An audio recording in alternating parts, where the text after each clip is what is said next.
માણસના જીવનમાં 40 વર્ષ પછી શૈક્ષણિક લાયકાતનું બહુ મહત્વ નથી રહેતું. કારણ કે તમારે પહોંચવાનું હોય ત્યાં તો તમે પહોંચી ગયા હોય, તમે મામલતદાર થઈ ગયા, કલેક્ટર થઈ ગયા. પણ ઘણીવાર એવું બને કે કલેક્ટર કરતાંય તે અભણ કરિયાણાની દુકાનવાળો વધારે રૂપિયા કમાતો હોય. એટલે આમાં હવે શિક્ષણનું શું મહત્વ?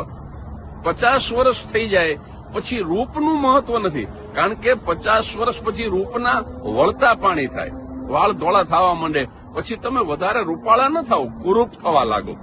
60 વર્ષ પછી તમારા પદનું, તમારી પોસ્ટનું કોઈ મહત્વ નથી. કારણ કે તમે નિવૃત્ત થઈ ગયા. ભલે ને તમારી એક સહીથી આખું ગામ ચાલતું હોય, પણ પછી ચપરાસીએ તમને સેલ્યુટ ન કરે અને પાટલું ડખડા પડવા માંડે. 70 વર્ષની ઉંમરે તમારું મકાન નાનું છે કે મોટું એનો કોઈ મતલબ નથી. ઉલટાનું નાનું સારું લાગે. કારણ કે ઉંમર પછી ડુંગર જેવા લાગે.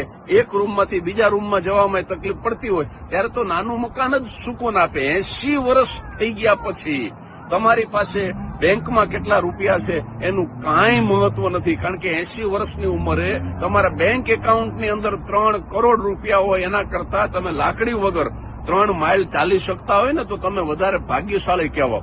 એટલે માણસ ઘણી વખત હું 10 વર્ષ પછી સુખી થઈશ અને લાઈફને એન્જોય કરીશ, 20 વર્ષ પછી સુખી થઈશ, નહીં. વર્તમાનની અંદર જીવો. આજે જે કંઈ છે આજને માણી લ્યો. આજની ઘડી તે રળિયામણી. Download ShareChat.